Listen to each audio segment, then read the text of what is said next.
Hello కానమోకు కథావచనం మోహనవచనం పరిజ్ఞాన హితబాండం నిత్య చదువరి శ్రోతలకు ఆహ్వానం నమస్కారం. చదవదగునెవరు రాసిన తదుపరి చదివిన వెంటనే మరువక పలువురికి వినిపింపబూనిన అది ఏ పరిజ్ఞాన హితబాండమౌపో మహిళ మోహనవచనమై విరాజిల్లు. పరిజ్ఞాన హితబాండం లక్ష్యం ప్రతివారీ సమాచార హక్కు. ఆస్ఫూర్తితోనే ఇప్పుడు ప్రముఖుల జీవిత విశేషాలు శీర్షికన మా గోఖలే జీవిత సంగ్రహం శెట్టి ఈశ్వరరావు విరచించిన దాన్ని మన కానమోకు కథావచన శ్రోతలకు మీ కానమోకు స్వరంలో ఇప్పుడు వినిపిస్తాను, వినండి. మా గోఖలే జీవిత సంగ్రహం శెట్టి ఈశ్వరరావు విరచిత అంశం. మా గోఖలే మాధవ్ పెద్ది గోపాలకృష్ణ గోఖలే పుట్టి పెరిగిన ఊరు గుంటూరు జిల్లాలోని బ్రాహ్మణ కోడూరు. తండ్రి లక్ష్మీ నరసయ్య గారు స్వాతంత్ర సమరంలో పాల్గొని జైలు శిక్షను అనుభవించారు. ఆస్తిపాస్తులు హరించిపోయాయి. 10 ఏళ్ల వయసు వరకు బ్రాహ్మణ కోడూరులో చదువు జరిగాక గోఖలే చిత్రలేఖనం నేర్చుకోవడానికి బందరు వెళ్ళారు. కొంతకాలం ప్రఖ్యాత చిత్రకారుడు గుర్రం మల్లయ్య గారి ఆయన వద్ద చిత్రలేఖనం నేర్చుకున్నారు గోఖలే. ఆ తరువాత మద్రాస్ స్కూల్ ఆఫ్ ఆర్ట్స్లో కళా విద్యాభ్యాసం చేసి డిప్లొమా పుచ్చుకున్నారు. అక్కడ ఆయన గురువులు దేవిప్రసాద్ రాయ్ చౌదరి, దేవిప్రసాద్ నారాయణరావు అటువంటి ప్రసిద్ధ చిత్రకారులు ఈయన గురువులు. 1941లో వివాహం, 2 కుమార్తెలు, 1 కుమారుడు. ఆంధ్రపత్రిక, ప్రజాశక్తి, ఆంధ్రజ్యోతి, చందమామ ఇలా మొదలైన పత్రికల్లో చిత్రకారునిగా ఉద్యోగాలు, 50 వరకు చలనచిత్రాలకు కళాదర్శకత్వం వహించటం, సంప్రదాయ పద్ధతిని నీటి రంగుల్లో చిత్రించిన చారిత్రక మహావ్యక్తి బ్రహ్మనాయుడు చిత్రం గోఖలే గొప్ప చిత్రాల్లో ఒకటి. పావురాల చిత్రం ఆయన ఇంకో మంచి చిత్రం. 40 ఏళ్లకు ముందర ఆయనవి చాలా వ్యంగ్య చిత్రాలు వచ్చాయి. అవి ప్రజాశక్తిలో ప్రచురణై మెప్పు పొందాయి. అవి అప్పటి రాజకీయ పరిస్థితులపై నిశిత వ్యాఖ్యానాలు. 1948 నుంచి 1950 సంవత్సరాల మధ్యకాలంలో మద్రాసు నుండి వెలువడుతూ ఉండిన విశాలాంధ్రలో ప్రచురించబడిన గోఖలే చిత్రం ఒకటి పెద్ద సంచలనానికి కారణమైంది. కృష్ణా జిల్లా కాటూరు, యలమర్రు గ్రామాల్లో పోలీసులు చేసిన పరమ దారుణ చర్యకు ప్రముఖ రచయితలు సర్వశ్రీ శ్రీరంగం శ్రీనివాసరావు, కొడవటిగంటి కుటుంబరావు, తాపీ ధర్మారావు, మల్లాది రామకృష్ణ శాస్త్రి, గోపీచంద్, మాధవ్ పెద్ది గోపాలకృష్ణ గోఖలే, ఆరుద్ర, శెట్టి ఈశ్వరరావు నిరసన ప్రకటన చేశారు. నిరసన ప్రకటనతో పాటుగా ముద్రింపబడిన ఈ రేఖాచిత్రం ఉన్న విశాలాంధ్ర పక్షపత్రిక 1949 ఆగస్టు 1 ప్రభుత్వ దండనకు గురైంది. ఆ చిత్రంలో ఉన్నది పోలీసులు గ్రామ ప్రజలను దిగంబరులుగా చేసి గాంధీ విగ్రహానికి ప్రదక్షిణం చేయించిన ఘటన దృశ్యం అది. ఆ పత్రికలోనే ఇంకో సంచికకు ముఖ చిత్రంగా వెలువడిన అగ్ని పరీక్ష అన్న గోఖలే చిత్రం మంటల్లో ఉన్న మనిషి దృశ్యం. మంచి రాజకీయ చిత్రం అది. మంచిని పెంచే కథలు. మరి గోఖలే నుంచి చిత్రకారునిగా జీవితాన్ని ప్రారంభించిన మాధవ్ పెద్ది గోపాలకృష్ణ గోఖలే సాహిత్య రంగంలో ప్రవేశించి విశిష్టత గల కథకుడు కావటం ఆయన సాహిత్యాభిరుచిని, సంఘంలో అట్టడుగున పడి ఉన్న జానపదుల జీవితం పట్ల, వారి వేషభాషల తీరుతెన్నుల పట్ల సానుభూతిని వ్యక్తం చేస్తుంది. ఈ 2 కళల్లోనూ గోఖలేకు ముందర సిద్ధహస్తుడు, అడవి బాపిరాజు వారొక్కరే. 1895 నుంచి 1952 మధ్యకాలం వారి జీవనకాలం అడవి బాపిరాజు గారిది. కష్టజీవుల భాషలో వారి జీవితాల ఇతివృత్తాలతో కథా సాహిత్యాన్ని సృష్టి చేసిన కరుణకుమార కందుకూరి అనంతం వారు 1901 నుంచి 1956 మధ్యకాలం వారు. గోఖలేకు వారు ఆద్యులుగా మనం పేర్కొనవచ్చు.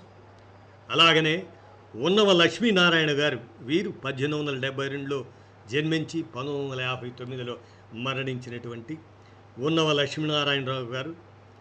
మాలపల్లి ఈ పందాకు వరవడి. ఇక పుట్టుక చేత జానపదుల విభాగానికి చెందని గోఖలే వారి నుడికారాన్ని, దాని ఇంపు సొంపుల్ని బాగా ఆకలింపు చేసుకోవడం ఒక్కటే కాదు, పాండిత్యం కూడా సంపాదించారని ఆయన కథలు చదివితే తెలుస్తుంది. వారి మాటలే కాదు, వారి పరిసరాలు, కష్టసుఖాలు, ఆశలు, కోరికలు, సరదాలు ఇటువంటివి ఎన్నో మనసుకు పట్టకపోతే ఇటువంటి కథలు సృష్టి కావు. వారి పట్ల సానుభూతి అలవడదు. ఇందుకు ఎంతో పరిశీలన, పరిశ్రమ జరిగి ఉండాలి.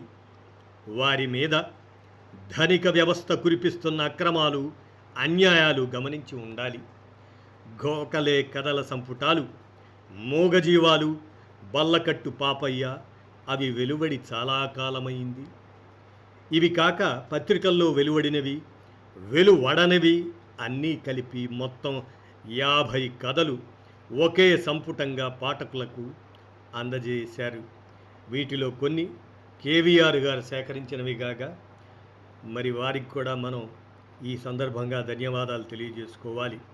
మూగజీవాలు అది యువ ప్రచురణ, కొత్త సంస్కరణ. ఇది బహుశా 1946 జూన్లో జరిగిందనుకుంటా. పుస్తకం చివరిలో 646 అని ఉన్నది అప్పట్లో. మరి ఈ సంపుటంలో కొడవటి గంటి కుటుంబరావు గారికి ఈ విధంగా కృతజ్ఞత తెలుపుకున్నాడు గోఖలే. ఏది ఆ మూగజీవాలు అనేటువంటి కథా సంపుటంలో. నా మూగ ఘోష విని ఇందులో చాలా కిటుకు ఉంది. ఇదిగో ఈ దారినే పో అని నాకు దారి చూపించాడు మా కుటుంబరావు కక్కయ్య. ఆ మాటలే రాకుంటే ఈనాడు మూగజీవాలు అచ్చు కాదు. ఎంతో సంతోషంగా నా కృతజ్ఞత నా మార్గదర్శికి తెలియచేస్తున్నాను అని మా గోఖలే అలా పేర్కొన్నారు. ఇక బల్లకట్టు పాపయ్య విశాలాంధ్ర పబ్లిషింగ్ హౌస్ ప్రచురణ. అది 1956 ఆగస్ట్. ఇంచుమించుగా వీటన్నింటిలో కథా కథనం జనపదుల మాటల్లో జరిగింది. ఇవి కష్టజీవుల జీవిత గాథలు, గుప్త వర్ణాలలో ఉన్న అందమైన చిత్రాలు. ఈయన కథల్లో బస్తీల పై అంతస్తుల వాళ్ళు కొద్దిగా కనిపిస్తారు. వాళ్ళ మాటలు వినిపిస్తాయి, చేష్టలు సరే సరి. కానీ గోఖలే శిల్పచాతుర్యం, శైలిలోని ఇంపు సొంపులు గ్రామాల్లోని మూగజీవుల చిత్రణలో పైచేయిగా ఉంటాయి. ఇది గోఖలే గారి ప్రత్యేకత.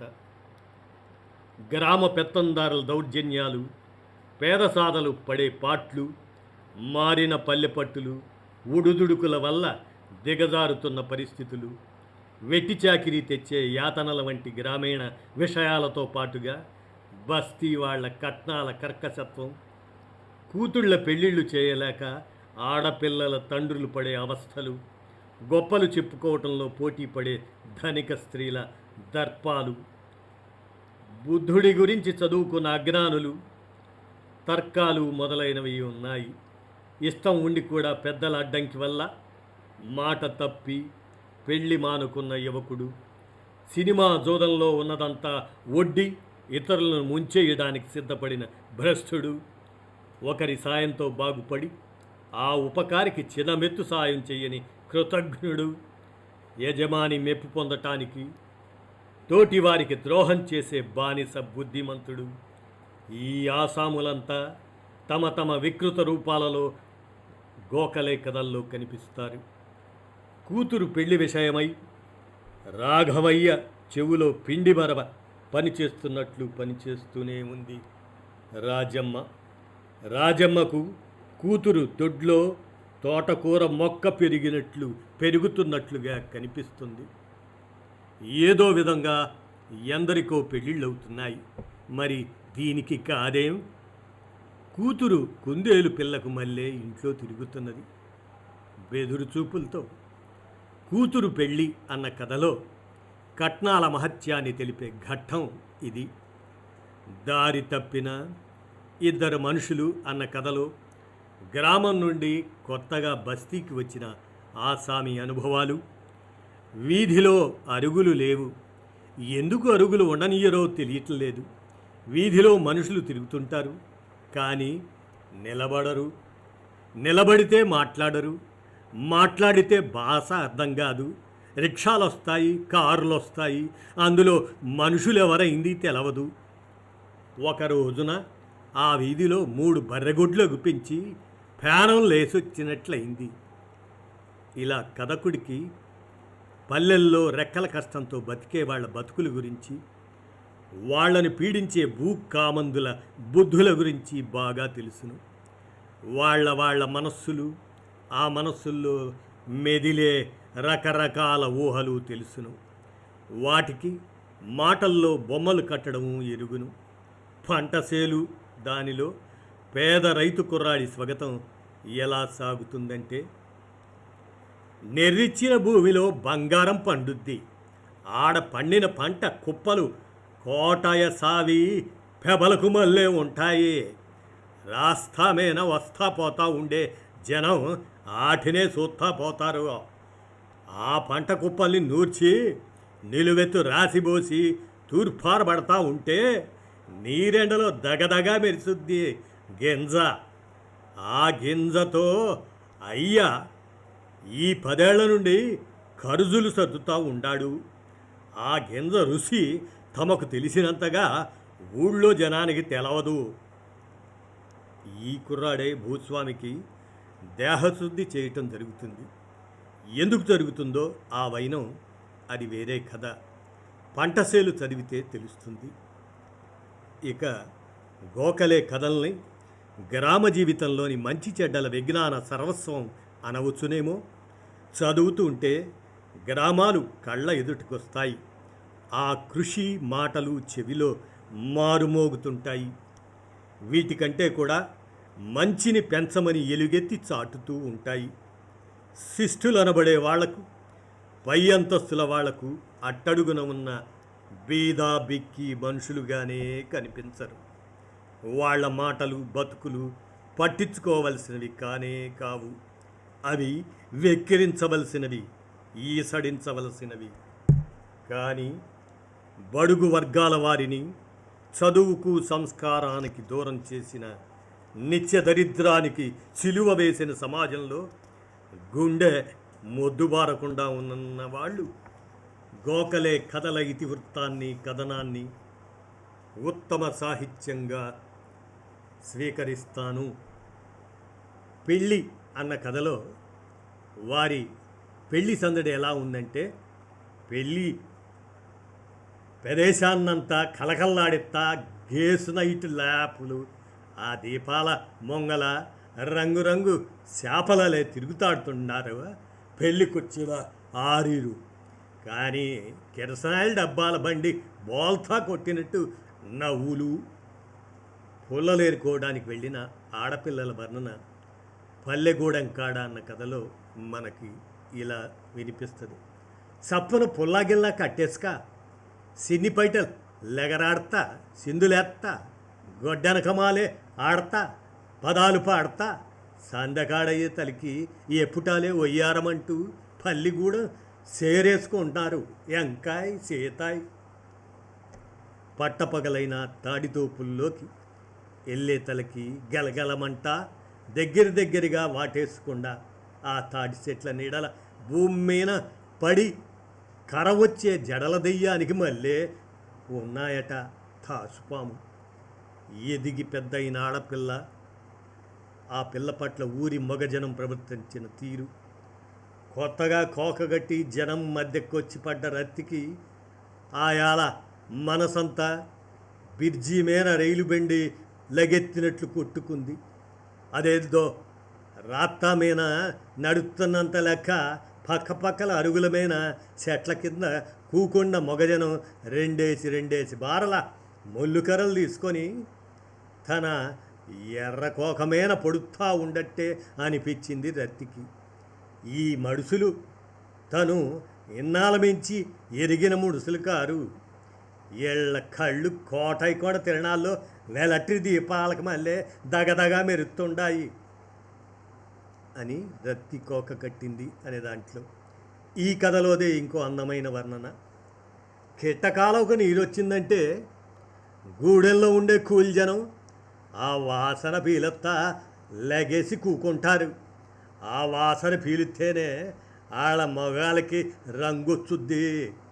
రంగు రాటమంట కోతల్లో రాల్చకుండా తిండి గింజలు ఎండ దెబ్బలకి మొంగల్నే నలుసుకు పోటానా వడతీత సాగేతలికి నెర్రెబగిలిన రేగడికి గడ్డన పీక్కబోయిన డొక్కలతో పొల్లాడుతుండా జీవాలు కిట్టకాల తడి చల్లగా తగిలేసరికి వానసీనుకు తగిలిన కప్పలకు మళ్ళీ బేకబేకమా అంటూ తిండి గింజలకి నోళ్లు తెరుచుకు లెగిసి కూకుంటారన్నమాట. నెరవు వయసు అన్న కథలో మనవణ్ణి తలుచుకొని మురిసిపోతున్న అమ్మమ్మ స్వాగతం ఈ విధంగా ఉంటుంది. సక్కంగా ఎన్న ముంతకు మళ్ళీ ఉంటాడు. పిల్లోడు నెగనెగలాడతా చెన్నెదవ. గుమ్మటాకు మళ్ళీ ఉంటాడు ముద్దొత్త. మూట విప్పి సెక్కిరాలు, ముంత కజ్జాయం, పప్పుండలు, చెరగడ్డలు బయట పెట్టే తలికే పడతాలేత్తా వచ్చి ముక్కున నోట్న ఒళ్ళంతా పాకం పోసుక వెగిరెగిరి పడ్డాడు ముద్దు పచ్చి. అదేవర్రా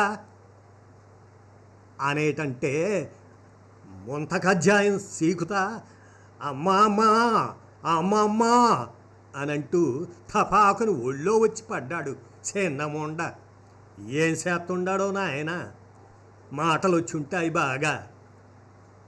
ఇలా ఈ మాటలు మాట్లాడేవాళ్ళు, ఈ బతుకులు బతికేవాళ్ళు మనుషులే. అయితే సమాజం అట్టడుగున పడి ఉండమని శపింపబడిన మనుషులు వాళ్ళు.